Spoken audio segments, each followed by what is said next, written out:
All right, what's up, fellow mages? Get yourself some extra portal runes or maybe some extra light feathers because this is a super cool trick that is an amazing discovery, I think, for mages using the displacement rune. So this trick works because displacement returns you, of course, to the spot you blinked from within 10 seconds of that blink, but it cannot displace you across instances or across continents, which are the same thing. So I stumbled on this early on when I first got the rune, but I didn't really understand it. And I have to give credit where it's due to the person that, at least as far as I know, really figured out what was going on and what was happening with this. And that's the great WoW channel /frag. I'm going to link his video in my description here. And he really goes into some depth about what's going on. For me, when I first got the displacement rune and I very first did, I got right back to IF. I made a port to Darn.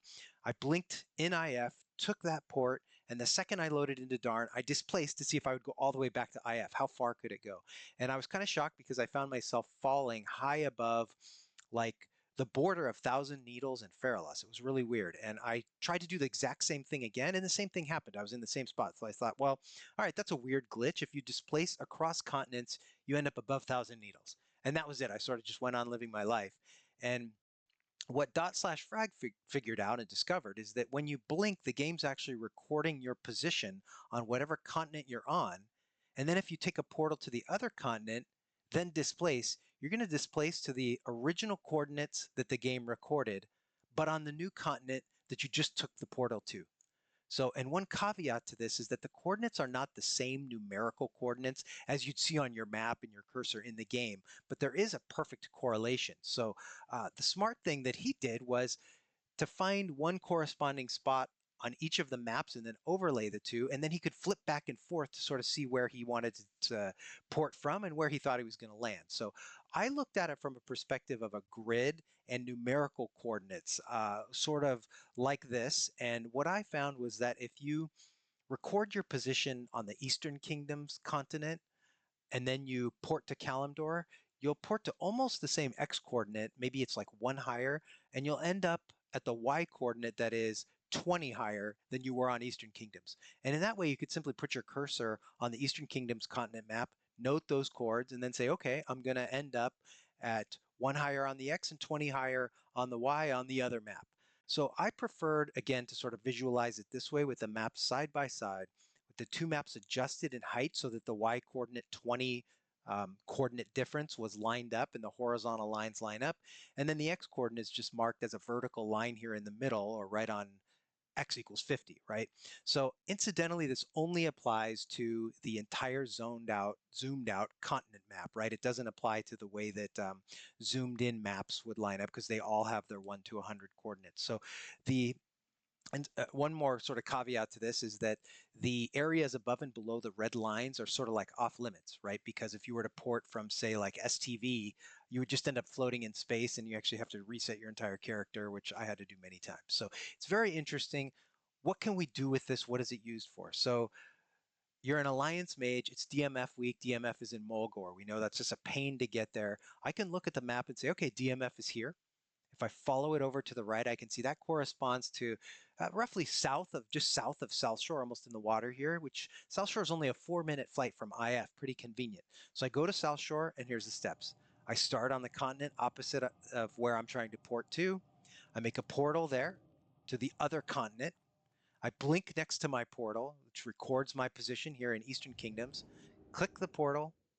When you load into the new continent, displace immediately, and then be ready with your slow fall spell because if you just use your blink and half the times you end up floating in the air. So there you can see, and as you can see, here we are. We're right in Mulgore. It's just a short ride down to get our DMF, and we don't have to pay a Warlock for a summon.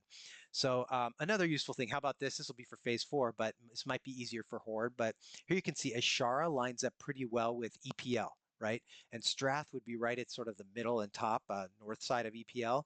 And one caveat to this, one more, is that when you record a position on your originating continent with Blink, if you record a position that has an elevation or a z coordinate that is lower than the corresponding spot you're porting to on the other continent, you'll instead be ported to the nearest graveyard or an instance portal, kind of like a logout skip.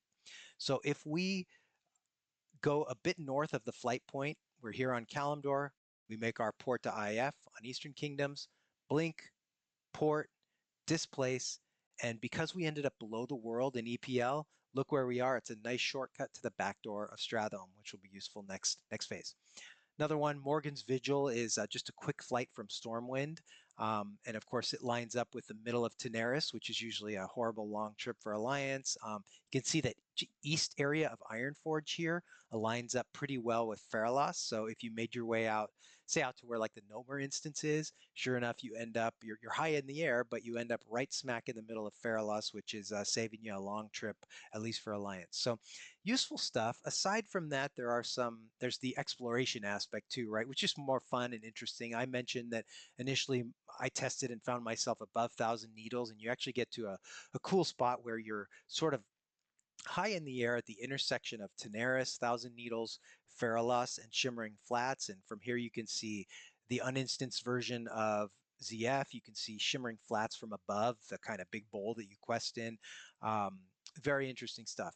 I mentioned EPL. If you actually make your way even more north to the corresponding area, which would be like northeast in Ashara, or even maybe northwest in the Astronar area, you end up above EPL, which is the area uninstance where Stratholme would be, right? It's just a big flat area, and you can actually get to the point underneath the entrance with the two portals and the towers, which make up the main entrance of Stratholme. So another good one that Dot/Frag pointed out is that Stormwind, you can see, lines up pretty perfectly with the south area of Silithus, which is just a massive area dedicated to the uninstanced AQ area, which is a very cool place to explore. So I'm sure there's a lot more that can be done with this.